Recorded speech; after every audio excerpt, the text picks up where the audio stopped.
ಇಂದೇ ಡೌನ್ಲೋಡ್ ಮಾಡಿ ಮತ್ತು ನಿಮ್ಮ ನೆಚ್ಚಿನ ಶೋಗಳನ್ನ ಆನಂದಿಸಿ. ನಾಳೆ ಬೆಳಗ್ಗೆ ಹೋಗಿ ಅಜ್ಜಿ ನೋಡ್ಕೊಂಬರೋಣ ಬನ್ನಿ ಅಂತ ಕರೆದ್ರೆ ನೀವು ಬರ್ತೀರಾ? ನಾನೊಬ್ಬನೇ ಆಗಿದ್ರೆ ಹೇಗೋ ಹೋಗ್ತಿದ್ದೆ, ಬಟ್ ಅಜ್ಜಿ ನಮ್ಮಿಬ್ರು ಒಟ್ಟಿಗೆ ಬರಕ್ಕೆ ಹೇಳಿದಾರಲ್ವಾ,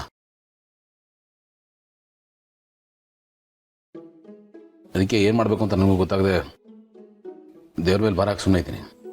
ಹೇಗಂದ್ರೆ ಹೇಗೆ? ಪಾಪ ಅಜ್ಜಿ ಕಾಯ್ತಿರ್ತಾರಲ್ವಾ.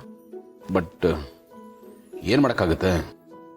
ಚಿಟಿಕೆ ಆದರೆ ಒಂದು ಕೈಯಲ್ಲಿ ಹೊಡಿಬೋದು, ಚಪ್ಪಾಳೆಗೆ ಎರಡು ಕೈ ಬೇಕಲ್ಲ. ನಿಮ್ಮ ಪರವಾಗಿ ನಾನೇ ಹೇಗೆ ಡಿಸಿಷನ್ ತಗೊಳ್ಳಿ?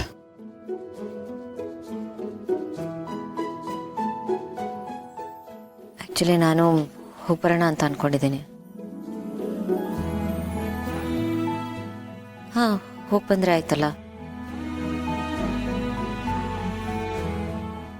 ನಾಳೆ ಹೋಗ್ಬಿಟ್ಟು ಅಜ್ಜಿನ ಮಾತಾಡ್ಸ್ಕೊಂಬರೋಣ, ಸ್ವಲ್ಪ ಹೊತ್ತು ಟೈಮ್ ಸ್ಪೆಂಡ್ ಮಾಡಿಬರೋಣ. ನಾವು ಹೋದ್ವಿ ಅಂತ ಅವ್ರಿಗೂ ಖುಷಿ ಆಗುತ್ತೆ, ಅವರು ನೋಡಿ ಬಂದ್ವಿ ಅಂತ ನಮಗೂ ಸಮಾಧಾನ ಆಗುತ್ತೆ. ಸೊ ನಂದು ಯಾವುದು ಅಭ್ಯಂತರ ಇಲ್ಲ, ಹೋಗ್ಬರೋಣ. ನಿಜವಾಗ್ಲೂ ಹೇಳ್ತಾ ಇದ್ದೀರಾ? ಹೇಳ್ತಿದ್ದೀನಲ್ಲ ಹೋಗ್ಬರೋಣ ಅಂತ, ಆದರೆ ಇದು ಅಜ್ಜಿಗೋಸ್ಕರ ಅಷ್ಟೇ, ಅದು ನಿಮ್ಮ ತಲೆಯಲ್ಲಿ. ಹಾಂ, ಕರೆಕ್ಟ್. ನನಗೂ ಬೇರೆ ಯಾವುದೂ ಉದ್ದೇಶಗಳಿಲ್ಲ. Don't worry. ಹಾಗೆ ಇರಿ, ಅದು ನಿಮ್ಗೂ ಒಳ್ಳೇದು, ನನಗೂ ಒಳ್ಳೇದು. ನಾಳೆ ಬೆಳಿಗ್ಗೆ ಹೋಗ್ಬರೋಣ.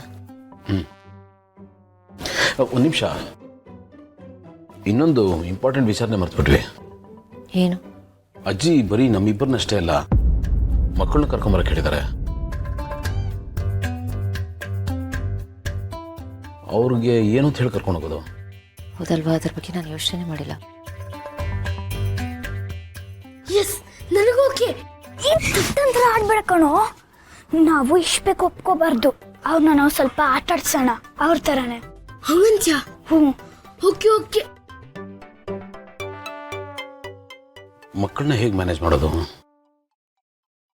ಅದು ಅಜ್ಜಿ ಮುಂದೆ ನಿಂತಾಗ ನಾವಿಬ್ರು ಗಂಡ ಹೆಂಡತಿ ಥರನೇ ಇರಬೇಕಾಗುತ್ತೆ, ಮಕ್ಕಳು ಅಲ್ಲೇ ಇರ್ತಾರೆ. ಅವ್ರಿಗೆ ಏನು ಅಂತ ಹೇಳೋದು, ಹೇಗೆ ಕನ್ವಿನ್ಸ್ ಮಾಡೋದು ನನಗೆ ಗೊತ್ತಾಗ್ತಾನಿಲ್ವಲ್ಲ. ಏನೋ ಮಾಡಬೇಕಲ್ವಾ. ನಾನು ಅಪ್ಪನ ಹ್ಯಾಂಡಲ್ ಮಾಡ್ತೀನಿ, ನೀವು ಮಿಂಚು ಹತ್ರ ಮಾತಾಡಿ. ಅದನ್ನು ನಾನೇ ಮಾಡ್ಬೇಕಂದ್ರೆ ಅದು ಕಷ್ಟ ಆಗುತ್ತೆ. ಕರೆಕ್ಟ್, ನಾನು ಆಗಲೇ ಹೇಳಿದ್ನಲ್ಲ, ಇದು ಚಿಟಿಕೆ ಅಲ್ಲ, ಚಪ್ಪಾಳೆ. ಇಬ್ಬರು ಹೆಗಲು ಕೊಡಬೇಕು, ಜೋಡೆತ್ತು ಥರ.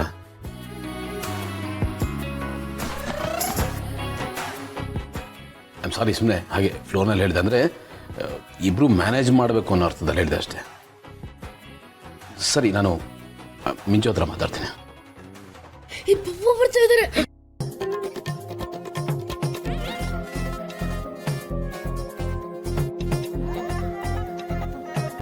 ಅಪ್ಪು ಹತ್ರ ಏನಂತ ಮಾತಾಡೋದು? ಅವನಿಗೆ ಒಂದು ಹೇಳಿದ್ರೆ ಅವನು 9 ಪ್ರಶ್ನೆ ಕೇಳ್ತಾನೆ. ಆಕಾಶ್, ಈಗ ನಮ್ಮಿಬ್ರಿಗೆ ಏನು ಗೊತ್ತೇ ಇಲ್ಲ ಅನ್ನೋ ಥರ ಇದ್ಬಿಡೋಣ. ಆಮೇಲೆ ಈಗ ನನ್ನ ಪಪ್ಪ ನನ್ನ ಹತ್ರ ಮಾತಾಡೋಕ್ ಬರ್ತಾರೆ, ನಿಮ್ಮ ಮಮ್ಮಿ ನಿನ್ನ ಹತ್ರ ಮಾತಾಡೋಕ್ ಬರ್ತಾರೆ. ಆಗ ನಾವು ಸರಿಯಾಗಿ ಆಟ ಆಡ್ಸೋಣ. ಅದರಿಂದ ನ್ಯೂಸು. ಈಗ ನಿನ್ನ ಪಪ್ಪ ಮಾತಾಡ್ಸ್ತಿಲ್ಲ ಅಲ್ವಾ, ಈಗ ನಾವು ಒಂದು ಕಂಡೀಷನ್ ಹಾಕೋಣ.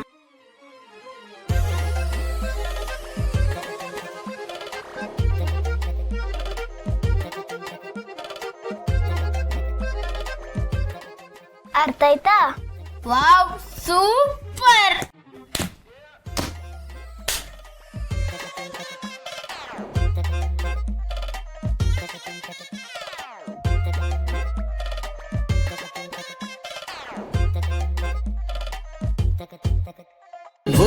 ಅಮೃತಧಾರೆ, ನನ್ನ ಅಮೃತಧಾರೆ.